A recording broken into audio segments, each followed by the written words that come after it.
Yep, it's time for another episode. Lots of neat stuff. Look at this playset. I thought that was so damn cool. The playset is huge. But yep, lots of neat stuff. But right now, we're not focused here. We are focused back here. We need to make some more room, damn it. And we're back to where we left off. The Zoid case. I still haven't figured out which Zoids they are, but I'm pretty confident it is those exact Zoids in the UK, which at the time it was a sound investment. You know, I personally do want to keep one of each and sell the other pair, but not so much anymore.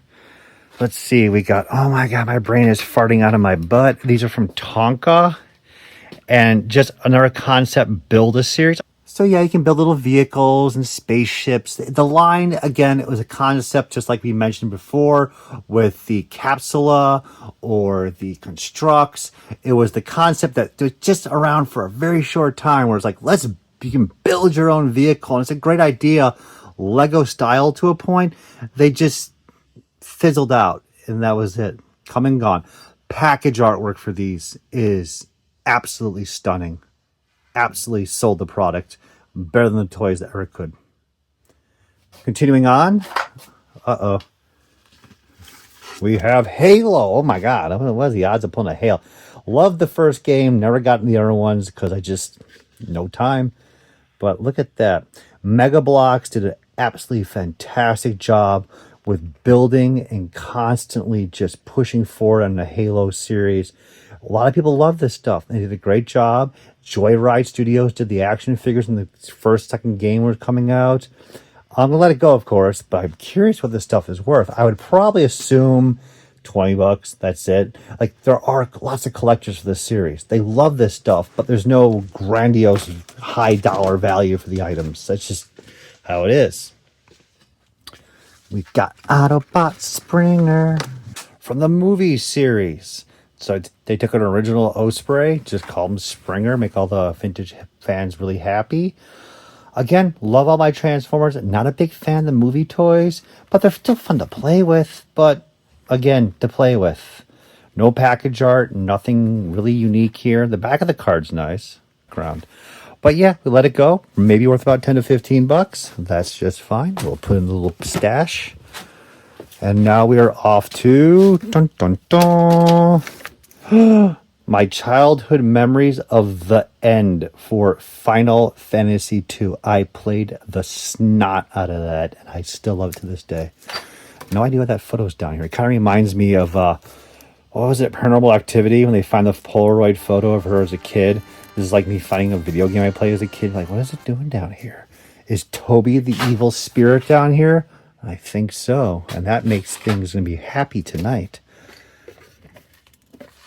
Here's another wonderful Zoid set. So these are additional weapons for the two Zoids that are being shown right here. Bio Crusher, Wing Dancer. The peacock there, yes, they made a Zoid peacock. Its name is Rainbow Jerk. I kid you not. They knew what they were doing. Lovely stuff. I still love my Zoids. It's not worth that much money, so we're just going to keep it. But speaking of things we can let go, so many reissues now, and I just can't keep up with everything. Again, very nice. They decided to take the vehicle and repaint it in a brand new paint deco, and I love that. $4.98. I'm stunned at how cheap it is. And I like this. It's just tastefully done. It's simple, but 25th anniversary 2007. Jesus, that feels like ancient history now. Isn't that crazy? It's okay to let it go. It's okay. I'm not in dire. Most of the 25th anniversary Joes, I'm pretty much kind of bending to letting them all go anyways. So I'm probably going to assume this is only worth about $25-30. We have the Awe Striker, but they did not do anything different about the Awe Striker other than that it's built and it has paint decos versus stickers on it. But yeah, I can let this one go. There's nothing special about this vehicle. The driver, of course, was a crankcase. Yeah. Lovely figure. But in the end, it's okay. In the end, I am very curious at what's cooking down here behind all this stuff. I have no idea. Let's get all this stuff moving, find out. Well, I think we found some more Superhero Squad. Let's see what this is all the hubbub. Oh my god, look at that. They early series? Yeah, these are early. $6.99 is actually pretty expensive for a toy from the mid-2000s. Wow, is it one of each? Is this actual like extras? I don't know. Oh, the Rogue and Gambit set's really nice.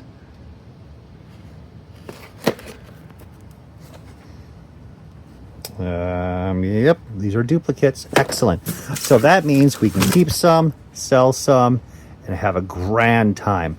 Love the artwork. I actually did find out who did the artwork recently for a lot of the Superhero Squad, for Robot Heroes, and I have picked up quite a number of that artwork. Not so much for Superhero Squad, still working on that aspect, but Transformers, I got almost every single Robot Heroes original package artwork. That was absolutely stunning, and that video has been made, but I'll be posting that one later. So anyways, most of this stuff has gone up and then gone down in value, which is kind of astounding, but some of it rebounded a little bit, which is really nice. So I'm thinking these are about 15 to 25 bucks each, just depending on the rarity of the sets and the characters involved. Storm set is about $65. I know that already. I have one for sale, but all the duplicate ones here, we will let those go. It's nice again to get stuff for sale and then also be like, I can have one for myself too if I wanted it. So they're all pretty much from the same case assortment. And I think this line does still have potential for going up in value in the future because they are unique characterizations of well-loved characters. But again, they are just saturating the market with as much Marvel products as they can. So it's very possible that this may have no love at all and just be regulated to one of those fun toy lines that, oh yeah, I remember that. And that's about it. So we have Justice League Unlimited case assortment. So this was a dud toy line. They were loved. I liked collecting them. I had them all carded. I had them all loose. It was a fun time to collect this stuff. And they were cheap, like $5 each in the store. I think this case might be the exclusive case from San Diego Comic-Con, Chicago Comic-Con with the Hawk Girl in it. And there should be 6 in here. And they're worth about $65 each. And if it's not that set, then we're talking like probably like $15 each.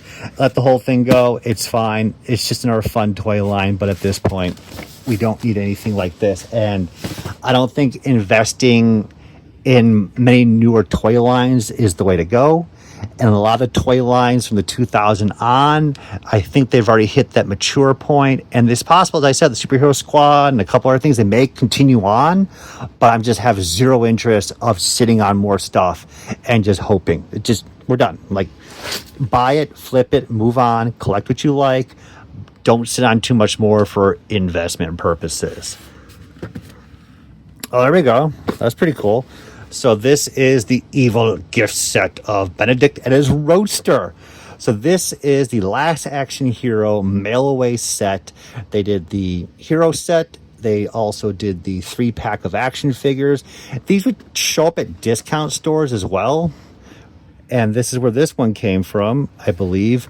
And the market's never really gotten there. Last Action Hero is just a fun movie that people enjoy, like Demolition Man, awesome, Simon Phoenix, and that's about it. There's no one clamoring to collect these toys, so like this is probably worth about $15.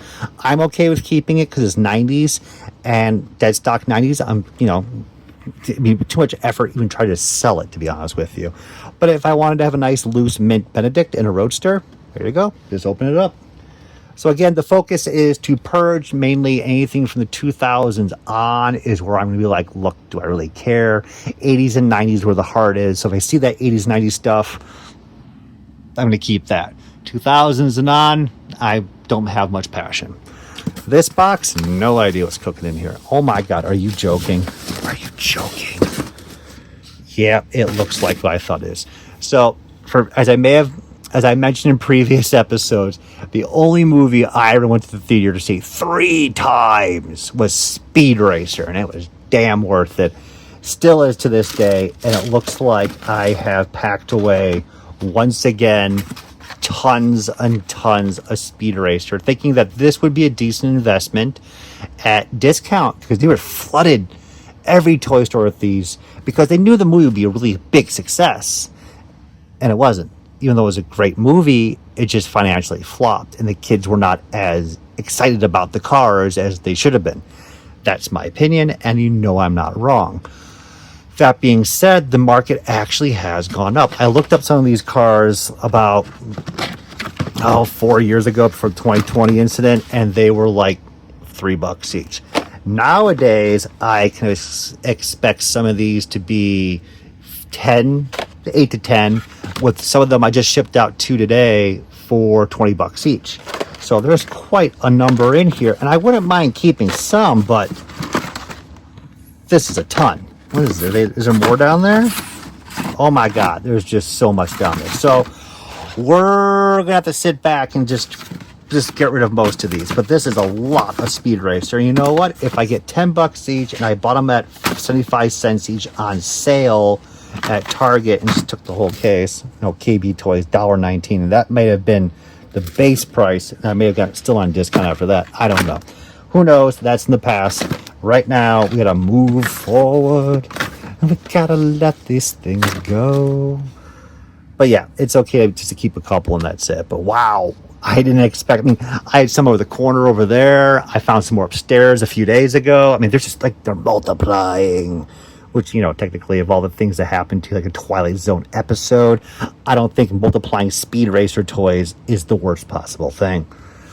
But still, really intriguing that I just have this whole boxes down here just chilling. I really had no idea. And we're going to wrap up this evil episode and clean out this piece. Now, actually, funny enough, I forgot the name of this shelving system from the 90s, but you guys may remember it. It's a crazy time now. Now, we all do toys. We know about collectibles in general, but I also kind of move past that. I hate to say it, coins. I don't like coins. I know about jewelry. I know about some antiquities. I even do like Herman Miller chairs I talked to someone recently about. I can do a variety of things, as some of us all have little talents to do as well. But yes, these shelving units run about, I think about $20 a cube in clean shape. So this is actually like $125 right here. And I've sold out all the previous ones I had in the old house. This is the last remaining one. So you know what? I'm gonna let this one go too. So isn't that crazy that your shelf you're storing the toys on is also worth money? I think it is. What is this? This half-ass empty box. Man, who packed this? They should be fired. Oh wait, it was me. What do we have? Oh, thank God. It's the Star Wars instruction booklet for the Power FX Obi-Wan and Darth Vader. I was struggling until this moment when I knew everything was going to be okay. God, it's just like, again, the mentality of the vintage Star Wars versus Power of the Force 290 Star Wars, where like a instruction booklet for a vintage Star Wars piece is like $15. Power of the Force 2, nobody cares. That's pretty cool. I put together the Loose Turtles vehicles again just recently, so that's over to the left, just a little bit down that way. Oh yeah, so this is, I think I did right on these. How old is this piece? October 4th, BHC. Oh, that is crazy. So this is Evangelion. This is an original display box for the 1.0 Bandai Wafer Trading Card Series. If you don't know Evangelion, I don't know what to tell you, man. It's huge, but is it up your alley to watch? You decide. That being said, this is the original display box for wafers that you would buy like 7-Eleven, AM, PM, convenience stores. They were everywhere. And you would get a trading card in each pack. Some are rare, some are not. And they pumped out at least 10 to 15 different sets of these wafers. And I'd buy them. They actually weren't that bad. They were actually pretty delicious with a nice chew high. Yeah, I can plow through like 4 of these without even noticing. The trading cards at first were everywhere. You would go to Madarake and you would see like a stack of them still in a little plastic, 1 card per wrapper, and you'd buy the whole thing for like nothing, like 10 cents a card. So since 2020, a lot of trading card collectors have come to the market and they're buying up everything and anything. Anime shirts, trading cards, so forth, are all just jumping in value.